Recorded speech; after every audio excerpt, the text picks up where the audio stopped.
Pagi-pagi semangat pagi semua, selamat hari Minggu, selamat malam kembali dengan Nofri Simanjuntak di sini. Dan kali ini saya akan berbagi forecast mingguan termasuk signal untuk pair USD JPY. Sebelumnya saya sudah berbagi mengenai pair Euro USD, Gold, dan GBP USD. Untuk menonton video sebelumnya, Anda bisa klik di sebelah kanan monitor Anda, ada huruf I, kemudian lingkaran kecil, Anda bisa klik saja. Oke, kita akan langsung saja mulai dari analisa fundamental USD JPY.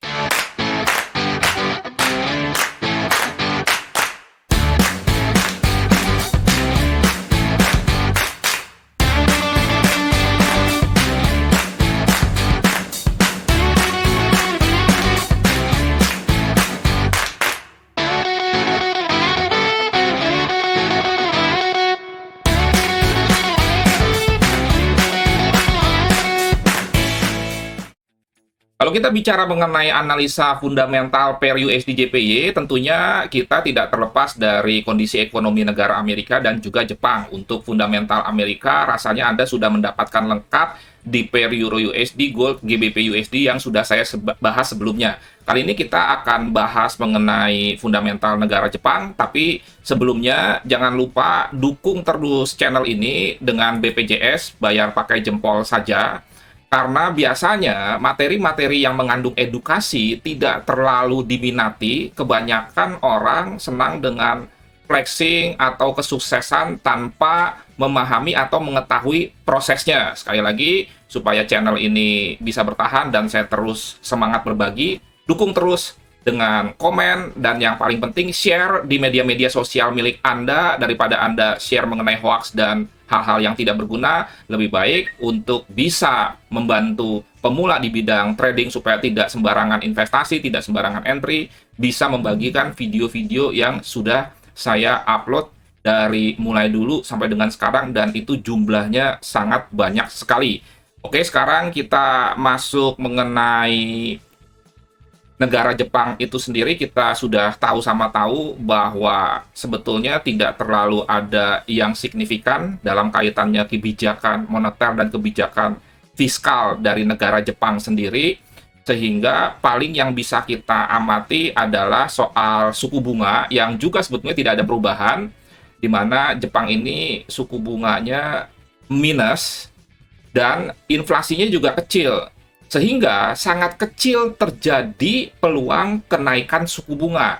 Karena suku bunga yang minus inilah yang menyebabkan tentunya tidak bisa bersaing dengan mata uang negara lain.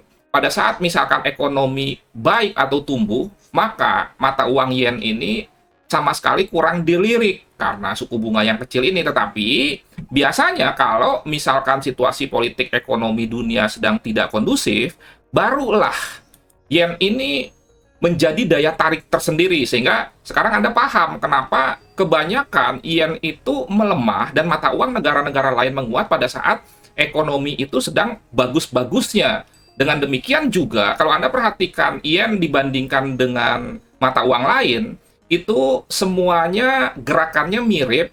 Kalau misalkan dalam sebuah pair di mana JPY-nya di belakang seperti USD JPY, Euro JPY, kemudian GBP JPY, biasanya itu arahnya hampir rata-rata bullish semua atau seragam semua. Sehingga sebetulnya cukup enak trading di mata uang yen ini sendiri. Kembali lagi, kita simpulkan fundamental antara Amerika dan Jepang masih dibenangkan oleh Amerika, sehingga kemungkinan besar, baik itu jangka pendek dan long term, USD JPY masih akan naik.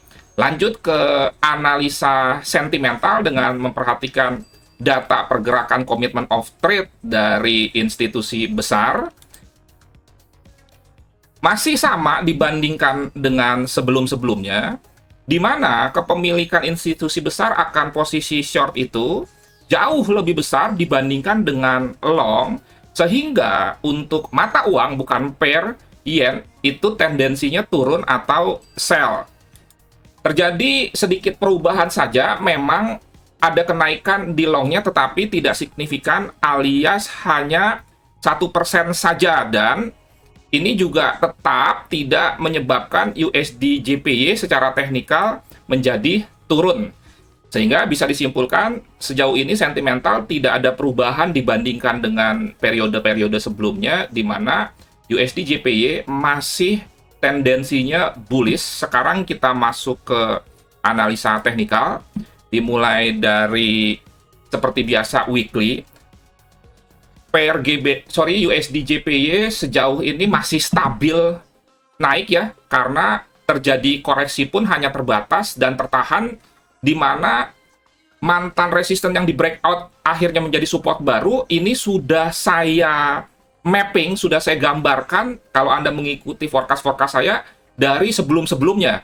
Jadi Anda bisa catat, ini sama sekali tidak ada support and resistance yang baru, dan penurunannya stabil tertahan di area ini. Dan juga di sini secara moving average, dalam hal ini ada eksponensial yang periodenya 50. Jadi menopang USD JPY untuk tetap naik. Kita langsung saja masuk ke H4-nya. Minggu lalu, signal yang saya berikan secara jelas, baik itu SLTP, kemudian juga entry-nya dan mapping-nya, itu kejemput ya. Sell limit di buy limit di 114.75, di mana dua posisi. Posisi pertama mendapatkan profit TPM, take profit minimal, RR 1:1. Waktu minggu lalu saya berikan stop loss minus 40 pip, dan posisi 1 dapat profit. Posisi 2 mendapatkan profit 100 pip. Silahkan cek video sebelumnya, dan banyak yang mengucapkan say thank you kepada saya mendapatkan 100 pip.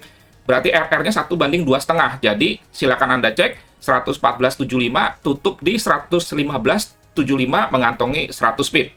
Nah, kali ini saya mencoba untuk memberikan signal juga, tetapi jangan lupa ada beberapa catatan berlaku untuk sampai dengan Jumat pagi atau siang sebelum NFP, dan bisa saja signal ini diedit di channel khusus. Kalau Anda misalkan ingin join di channel khusus Signal Premium, Anda bisa hubungi WA 0811992989. Tapi kalau memang Anda hanya ingin tergabung dalam sebuah grup komunitas yang tertib saja, Anda bisa ke Trading Tenang Senang. Ini user ID-nya simple, Trading Tenang Senang, digabung saja untuk Forex Gold.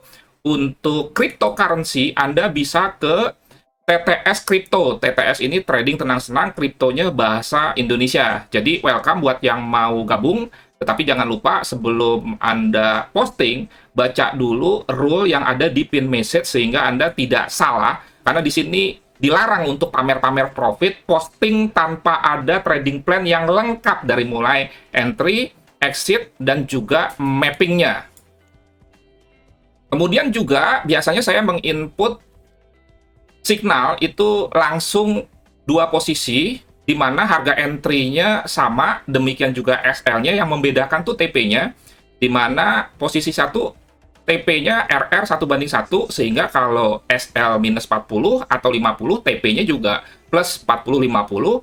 Kemudian posisi 2-nya ini, TP-nya lebih besar tentunya, sesuai dengan prinsip bisnis sektorial. Kalau kita mau untung 1 juta, kita tidak mau rugi 2 juta. Minimal atau maksimal, ruginya 1 juta. Sehingga itu dapat RR 1:1, dan ini RR seperti signal kemarin 1:2,5, dan posisi 1 kena TPM, take profit minimal, posisi 2 kena sekitar 100 pip, sehingga total 40 tambah 100 pip, 140 pip. Kalau misalkan posisi 1 kena TPM, nanti SL-nya digeser SL plus 1, dan naikkan profit biasanya sekitar sejumlah besaran SL-nya. Jadi kalau SL-nya 40, nanti setiap kenaikan 40, itu SL-nya diganti menjadi plus 40. Nah, langsung saja ini saya merencanakan untuk melakukan aksi sell di area ini. Dan sama seperti pair-pair lain, biasanya saya akan mengecek range mingguan. Untuk USD JPY ini 150 pip. Minggu lalu dia tidak terlalu fluktuatif, hanya bergerak 135 pip atau 90% saja. Untuk minggu ini tentunya mungkin malah lebih besar dari rata-ratanya 150 karena ada NFP.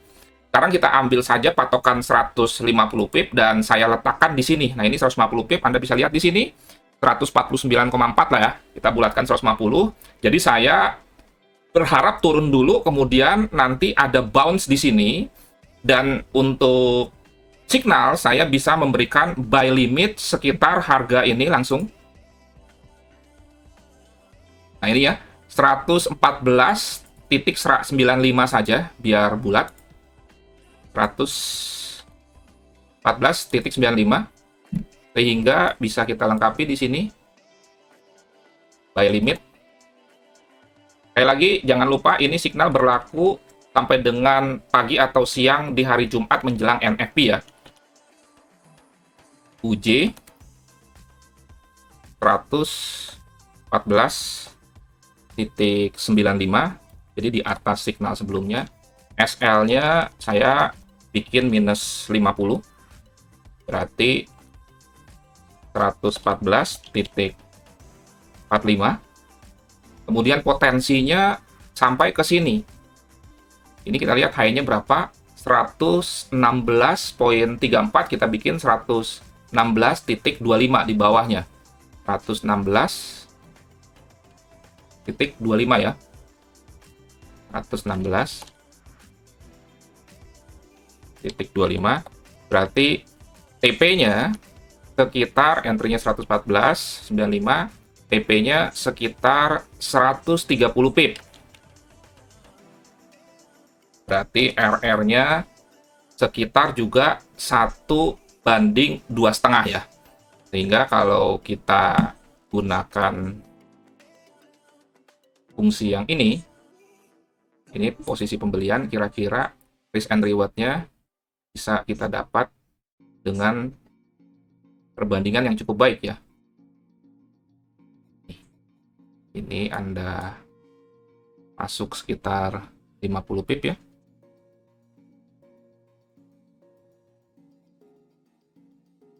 Ini 50 pip SL-nya. TP-nya sekitar di sini. TP-nya tadi 116.25.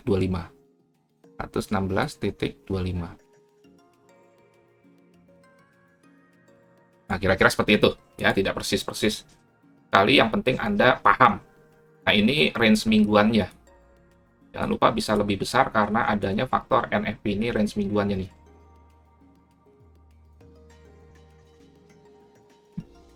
Itu ya. Oke, semoga bermanfaat dan menjadi berkat. Jangan lupa cerdaslah dalam mengikuti forecast dan signal ini jika ada. Jangan sampai Anda hajar-hajaran lot. Tetap mengutamakan keamanan safety first, khususnya dalam sektor finansial dana Anda. Salam trading tenang senang, Nofri Simanjuntak. Terima kasih, sampai bertemu di kesempatan yang berikutnya.